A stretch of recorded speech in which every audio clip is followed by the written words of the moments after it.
Welcome back to my channel. इस video में हम करेंगे क्लास 12th फिजिकल एजुकेशन का चैप्टर 4।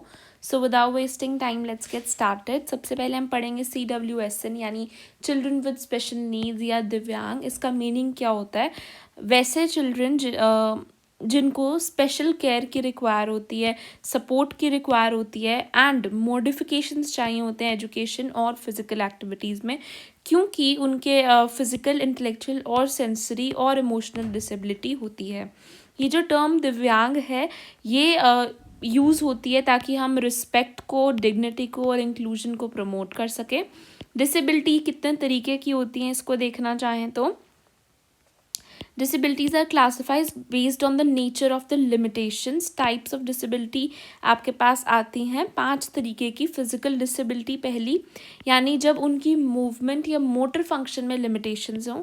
सेकेंड, इंटेलेक्चुअल डिसेबिलिटी यानी कि उनका जो इंटेलेक्चुअली यानी ब्रेन के रिलेटेड बिलो एवरेज हो इंटेलेक्चुअल फंक्शनिंग। सेंसरी डिसेबिलिटी यानी कि जब उनको सेंसेस लाइक विजन या फिर हेयरिंग के अंदर प्रॉब्लम हो। कॉग्निटिव डिसेबिलिटी यानी कि डिफ़िकल्टी हो कुछ नया लर्न करने में, सोचने में या रिमेंबर यानी याद करने में। सोशल और इमोशनल डिसेबिलिटी यानी कि सोशल इंटरेक्शंस और इमोशनल कंट्रोल के अंदर डिसेबिलिटी हो। डिसेबिलिटीज़ की टाइप्स देखिएगा थोड़ी डिटेल में। फिजिकल डिसेबिलिटी मूवमेंट, पोस्चर या कोऑर्डिनेशन को अफेक्ट करती है। For example amputation, cerebral palsy, spinal cord injury या फिर पोलियो। इसका रोल क्या है फिजिकल एजुकेशन का? ये उनकी स्ट्रेंथ और मोबिलिटी को इम्प्रूव करता है, उनमें कॉन्फिडेंस एनहांस करता है और उनकी इंडिपेंडेंस को प्रमोट करता है। नेक्स्ट, इंटेलेक्चुअल डिसेबिलिटी यानी ऐसी कंडीशन जहाँ पे IQ काफ़ी लो हो, अडेप्टिव बिहेवियर बहुत पुअर हो, मतलब बच्चा जो है वो अडेप्ट ना कर पाए एनवायरनमेंट के अकॉर्डिंग, डिफ़िकल्टी हो कुछ भी लर्न करने में या कोई भी प्रॉब्लम सॉल्व करने में। Characterization: slow learning, poor memory, difficulty in social adjustment. Then comes as sensory disability, जो कि अफेक्ट करता है वन और मोर सेंसेस को। इसकी टाइप्स: विजुअल और हियरिंग इम्पेयरमेंट। विजुअल यानी जब दिखाई देना, पार्शियल और complete loss of vision. Hearing के अंदर भी पार्शियल और complete loss of hearing.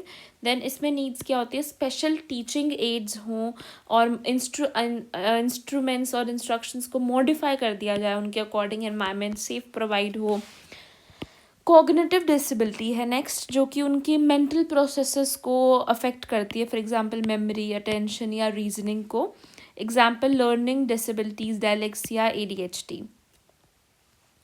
Then comes is social emotional disability. ऐसी चिल्ड्रन जिनको डिफ़िकल्टी होती है इमोशंस को कंट्रोल करने में, सोसाइटी से इंटरेक्ट करने में, उन सोशल बिहेवियर उनका डिफ़िकल्ट हो जाता है उनके लिए। बिल्डिंग द रिलेशनशिप्स, आसपास किसी से भी बात करना में या फिर किसी को फ्रेंड बनाने में। एग्जाम्पल्स इसके हो जाएंगे autism spectrum disorder, behavioural disorders. अब डिसेबिलिटीज़ किस वजह से होते हैं? प्रीनेटल, पेरीनेटल और पोस्टनेटल। प्रीनेटल होते हैं जो कि जेनेटिक डिसऑर्डर्स होते हैं, जो कि मतलब पहले जब से आप बने हो तब से हैं, यानी सेल के अंदर ही प्रेजेंट थे, जेनेटिक डिसऑर्डर्स थे, या फिर माल न्यूट्रिशन या इन्फेक्शंस की वजह से, क्योंकि पैदा होने से पहले से ही थे। प्रीनेटल, नेटल होता है बर्थ यानी बर्थ से पहले के। पेरीनेटल यानी जो बर्थ के टाइम पे इंजरी या फिर लैक ऑफ ऑक्सीजन की वजह से हुए हैं। पोस्टनेटल यानी बाद में कोई एक्सीडेंट, बाद में कोई डिजीज़ या फिर बाद में माल न्यूट्रिशन हुआ है। नेक्स्ट है रोल ऑफ यानी फिजिकल एजुकेशन का क्या रोल है CWSN के लिए। फिजिकल एजुकेशन जो है वो एक काफ़ी इंपॉर्टेंट रोल प्ले करता है ओवरऑल डेवलपमेंट ऑफ CWSN। इसके बेनिफिट्स क्या रहेंगे? उनका फिजिकल फिटनेस इंप्रूव होगा, उनकी कोऑर्डिनेशन और बैलेंस एनहांस होगा, सेल्फ कॉन्फिडेंस बूस्ट होगा, उनकी सोशल इंटरेक्शंस एंकरेज होंगी, स्ट्रेस और एंजाइटी कम होगी, इंडिपेंडेंस बढ़ेगी। ऑब्जेक्टिव्स क्या हैं फिजिकल एजुकेशन फॉर CWSN के? Physical development, mental development, social development, emotional stability, basically overall development, skill development या फिर रिहैबिलिटेशन एंड थेरेपी। एडवांटेजेस क्या हैं अगर CWSN फिजिकल एक्टिविटी करते हैं तो उसके एडवांटेजेस क्या होंगे? फिजिकल बेनिफिट यानी उनकी muscle strength, flexibility, endurance increase होगी। देन साइकोलॉजिकल बेनिफिट्स यानी उनका सेल्फ एस्टीम, कॉन्फिडेंस और मोटिवेशन बढ़ेगा। सोशल बेनिफिट्स यानी उनकी टीम स्पिरिट, कोऑपरेशन, इंक्लूजन, ये सब कुछ बढ़ेगा। Strategies to make physical education inclusive in the sense उनको भी जो CWSN है उनको भी इंक्लूड करना in all of the normal activities जो हम कर रहे हैं। तो फिज़िकल एजुकेशन को किस तरीके से इंक्लूसिव बनाया जाए, यानी उनके अकॉर्डिंग उसको मॉडिफाई किया जाए, तो ये सारी चीज़ें यहाँ पे दी हुई हैं। सबसे पहला है अडेप्टेड इक्विपमेंट, जैसे कि हम बॉल्स बैट्स इन सबको मॉडिफाई कर दें, रूल्स को उनके अकॉर्डिंग मॉडिफाई कर दें ताकि सिंपल हो जाए और वो इजीली पार्टिसिपेट कर पाएँ। इंडिविजुअल अटेंशन, यानी जिसको जिस की डिसेबिलिटी है उसके अकॉर्डिंग उनका थोड़ा थोड़ा मॉडिफिकेशन हो जाए गेम का। सेफ एनवायरनमेंट दिया जाए, इंजरी फ्री पार्टिसिपेशन हो, पॉजिटिव रीइंफोर्समेंट यानी उनको इंकरेजमेंट भी दी जाए और मोटिवेशन भी दी जाए। Then comes disability etiquette. Disability etiquette जो है वो रेफर करता है to appropriate behaviour and communication with दिव्यांग पर्सन, यानी डिसेबिलिटी एटिकेट्स बाकी लोगों को होने चाहिए कि अगर कोई डिसेबल पर्सन है उसके साथ किस तरीके से बिहेव करना है, उसी को ही कहते हैं डिसेबिलिटी। अगर कोई ढंग से बिहेव नहीं करता तो कहते हैं आपके पास डिसेबिलिटी एटिकेट्स नहीं सीखे हैं क्या, इस तरीके से। तो इसके अकॉर्डिंग इम्पॉर्टेंट गाइडलाइंस है, यानी उनको रिस्पेक्ट के साथ ट्रीट करो, पोलाइट लैंग्वेज यूज़ करो और बिना बात की ना सिंपैथी नहीं दिखानी चाहिए, उनको नॉर्मल लोगों की तरह ही ट्रीट करना चाहिए, बहुत ज़्यादा उनको डिफरेंट फील नहीं कराना चाहिए। इंडिपेंडेंस को इंकरेज करना चाहिए, अगर वो खुद कुछ कर सकते हैं तो आप बिना बात के मैं कर देती हूँ ऐसे नहीं करना है। उनको इंडिपेंडेंस को उनकी इंकरेज करो कि एंड देन उनकी एबिलिटीज़ पे फोकस करो, ना कि उनकी डिसेबिलिटीज़ पे। ठीक है, उसके बाद इंक्लूजन इन स्पोर्ट्स, यानी स्पोर्ट्स के अंदर हम उनकी इंक्लूजन कैसे बढ़ा सकते हैं। इंक्लूजन मीन्स उनको भी इक्वल पार्टिसिपेशन का मौका मिल रहे physical education in sports activities में, जैसे कि नॉर्मल चिल्ड्रंस को मिल रहा है, उनके साथ ही मिले, उनको इंक्लूड करना है ना। तो इम्पोर्टेंस क्या है, इक्वालिटी प्रमोट होगी, डिस्क्रिमिनेशन रिड्यूस होगी, उनके अंदर कॉन्फिडेंस आएगा और उनकी सोशल बॉन्डिंग भी इंकरेज होगी। इसी के बेस पे हमने 3 तरीके के पढ़ेंगे। स्पेशल ओलंपिक्स पहले। स्पेशल ओलंपिक्स एक इंटरनेशनल स्पोर्ट्स ऑर्गेनाइजेशन है जो कि training and competition opportunities provide करता है फॉर इंटेलेक्चुअली डिसेबल्ड एथलीट्स, यानी जो एथलीट्स इंटेलेक्चुअली डिसेबल्ड हैं उनके लिए। अब इनके ऑब्जेक्टिव्स भी सेम हैं, जैसे फिजिकल फिटनेस उन बच्चों के अंदर इंक्रीज़ करवाना, स्किल डेवलपमेंट उनके अंदर इंक्रीज़ करवाना, कॉन्फिडेंस बिल्डिंग और social inclusion. Then comes Paralympics. Paralympics जो हैं वो इंटरनेशनल स्पोर्ट्स कंपटीशन है फॉर फिजिकली डिसेबल्ड एथलीट्स, जिनके पास कोई मोटर डेवलपमेंट या फिजिकली बेसिकली कोई प्रॉब्लम है। तो उसका पर्पस क्या है, उनकी एक्सेलेंस को प्रमोट करना, स्पोर्ट्स में इक्वल अपॉर्चुनिटीज़ देना, उनको सोसाइटी को इंस्पायर करना। देन डेफ ओलंपिक्स बेसिकली क्या है, डेफ ओलंपिक्स वही इंटरनेशनल स्पोर्ट्स कंपटीशन है for athletes with hearing impairment, जिनको सुनने में प्रॉब्लम होती है।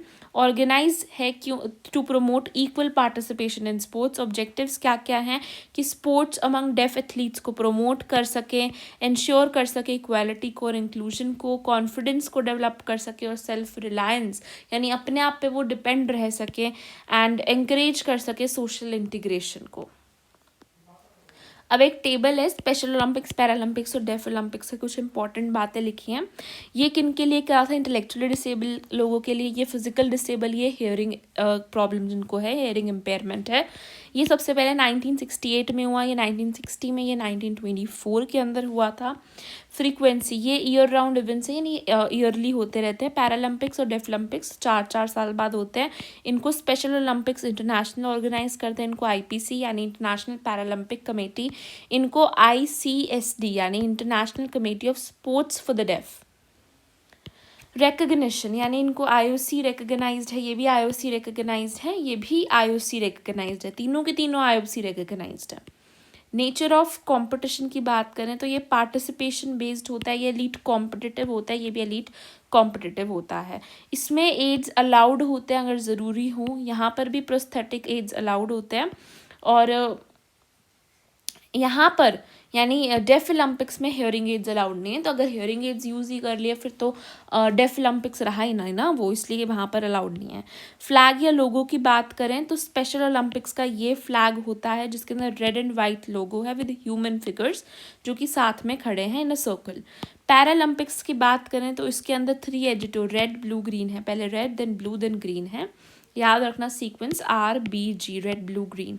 देन डेफ ओलंपिक्स की बात करें तो इनका सिंबल देखें तो हैंड ईयर सिंबलिज्म है कुछ इस तरीके से। ये बेसिकली आई को सिंबलाइज करते हैं क्योंकि ये उनके लिए बहुत यूजफुल है ना। जो डेफ लोग होते हैं बेसिकली उनकी ऑब्जर्व जो कर रहे हैं वो ज़्यादा अच्छा होता है, ठीक है। तो यूज़ ऑफ एड्स यहाँ पर हो गया, फ्लो। अच्छा, अभी मोटो सबसे इम्पोर्टेंट यहाँ पर मोटो है जो कि आपका स्पेशल ओलंपिक्स में आता है, let me win but if I can not win let me be brave in the attempt. यानी कि मेरे को जीतने दो, अगर मैं नहीं जीत सकता तो एटलीस्ट जो मैं अटेम्प्ट कर रहा हूँ, जो मैं कोशिश कर रहा हूँ उसमें मुझे ब्रेव बनने दो। सेकेंड है आपका पैरालंपिक्स, इसका मोटो है आपका स्पिरिट इन मोशन, यानी कि जो स्पिरिट है अंदर की, जुनून है, वो एक तरीके से मोशन के अंदर है, यानी स्पोर्ट्स के रिलेटेड हो गया ना। डेफ ओलंपिक्स की बात करें तो पर लुडोज इक्वालिटीज़, यानी equality through sports. Most recent कहाँ पे हुआ था, तो ये 2023 बर्लिन में हुआ था स्पेशल ओलंपिक्स। पैरालंपिक्स 2024 पेरिस में हुआ था, ये 2021 कैक्सियस ड्यूसल के अंदर हुआ था। नेक्स्ट एडिशन इसका ऑनगोइंग है, ये 2028 लॉस एंजल्स में होगा, ये 2025 टोक्यो में होगा। मेन ऑब्जेक्टिव की अगर हम बात करें तो इंक्लूजन एंड कॉन्फिडेंस, यानी इनको इंक्लूड करना चाहते हैं, उनका कॉन्फिडेंस बढ़ाना, स्पोर्टिंग एक्सेलेंस और इक्वालिटी, सबका बेसिकली एक ही तरीके का मोटिव होता है। लास्ट में हम देखते हैं रोल ऑफ द टीचर या फिर कोच का क्या रोल है फॉर CWSN। आइडेंटिफाई इंडिविजुअल, यानी हर डिफरेंट इंडिविजुअल की नीड्स को आइडेंटिफाई करना, एक्टिविटीज़ को उनके अकॉर्डिंग मॉडिफाई करना, सेफ्टी को इंश्योर करना, पार्टिसिपेशन को इंकरेज करना और एक पॉजिटिव एनवायरनमेंट को मेंटेन करना। अब एक बार क्विकली हम इसे रिवाइज कर लेते हैं। CWSN यानी वो चिल्ड्रन जिनको स्पेशल नीड्स की ज़रूरत है। टाइप्स ऑफ डिसेबिलिटी फिजिकली, यानी कि जब उनके मूवमेंट के अंदर प्रॉब्लम हो। इंटेलेक्चुअली, यानी जब बिलो एवरेज इंटेलेक्चुअल फंक्शनिंग हो। सेंसरी, यानी कि विजन या हियरिंग जैसे इम्पेयरमेंट हो। कोग्निटिव, यानी कि लर्निंग, थिंकिंग, रिमेंबरिंग में जब प्रॉब्लम हो। सोशल, यानी कि सोशल इंट्रैक्शंस में जब दिक्कतें हों। देन इसके बाद हमने पढ़ा कुछ प्री नेटल डिसेबिलिटीज़ हो सकती है, पेरीनेटल एंड पोस्टनेटल। जो बर्थ से पहले हैं वो प्री नेटल, जो बर्थ के टाइम पे पेरीनेटल एंड बर्थ के बाद पोस्टनेटल। अगर फिजिकल एजुकेशन के बेनिफिट्स की बात करें तो फिजिकल फिटनेस को प्रमोट करता है, कोऑर्डिनेशन बैलेंस को एनहांस करता है, सेल्फ कॉन्फिडेंस को बूस्ट करता है, इंकरेज करता है सोशल इंट्रैक्शंस को, स्ट्रेस एंजाइटी को रिड्यूस करता है और इंडिपेंडेंस को भी बढ़ाता है। ऑब्जेक्टिव्स हैं all over development of the CWSN, then rehabilitation and therapy, skill की डेवलपमेंट करवाना। एडवांटेजेस की बात करें तो फिजिकली भी उनको बेनिफिट मिलता है, साइकोलॉजिकली भी और सोशली भी। अब हम क्या क्या कर सकते हैं ताकि फिज़िकल एजुकेशन को इंक्लूसिव कर सके, तो इक्विपमेंट्स को उस तरीके से अडेप्टिव बनाओ ताकि हर जना यूज़ कर पाए। रूल्स को मॉडिफाई कर सकते हैं, इंडिविजुअल अटेंशन दे सकते हैं, सेफ एनवायरनमेंट प्रोवाइड कर सकते हैं, एक पॉजिटिव रीइंफोर्समेंट यानी कि एंकरेजमेंट या मोटिवेशन प्रोवाइड करना। डिसेबिलिटी एटिकेट्स, एक अप्रोप्रिएट बिहेवियर और कम्युनिकेशन जो हमें दिव्यांग पर्सन के साथ करनी चाहिए, यानी इनको रिस्पेक्ट से ट्रीट करना चाहिए, पोलाइट लैंग्वेज यूज़ करनी चाहिए, कोई ज़्यादा अननेसेसरीली सिंपैथी नहीं दिखानी चाहिए, एंकरेज करना चाहिए उनकी इंडिपेंडेंस को और उनकी एबिलिटीज़ पे फोकस करना चाहिए, ना कि उनकी डिसेबिलिटीज़ पे। इंक्लूजन, यानी उनको भी हम इक्वल पार्टिसिपेशन का मौका दे पाए, just like along with the normal children. इससे इक्वालिटी प्रमोट होगी, डिस्क्रिमिनेशन कम होगी, कॉन्फिडेंस बढ़ेगा उनके अंदर और सोशल बॉन्डिंग बढ़ेगी। Special Olympics intellectually disabled athletes के लिए है, पैरालंपिक्स फिजिकली डिसेबल्ड एथलीट्स के लिए और डेफ ओलंपिक्स हियरिंग इम्पेयरमेंट के लिए होता है। डेफ ओलंपिक्स में एक और बात, 55 डेसिबल्स का मिनिमम हियरिंग लॉस होता है। देन बात करते हैं स्पेशल ओलंपिक्स 1968 के अंदर हुआ था सबसे पहली बार, पैरालंपिक्स 1960, डेफ ओलंपिक्स 1924। ये ईयरली होता है, ये एवरी 4 ईयर्स में होता है। ये स्पेशल ओलंपिक इंटरनेशनल ऑर्गेनाइज कराती है, ये IPC एंड ये ICST, international committee of sports for the deaf. ये सब IOC रिकग्नाइज्ड हैं। यहाँ पे एड्स अलाउड हैं, बट यहाँ पर हियरिंग एड्स अलाउड नहीं होते हैं। इसका लोगो कुछ इस तरीके का है स्पेशल ओलंपिक्स का, ये आपका पैरालंपिक्स का है, ये आपका डेफ ओलंपिक्स का है। इसका मोटो है let me win but if I can not win let me be brave in that attempt.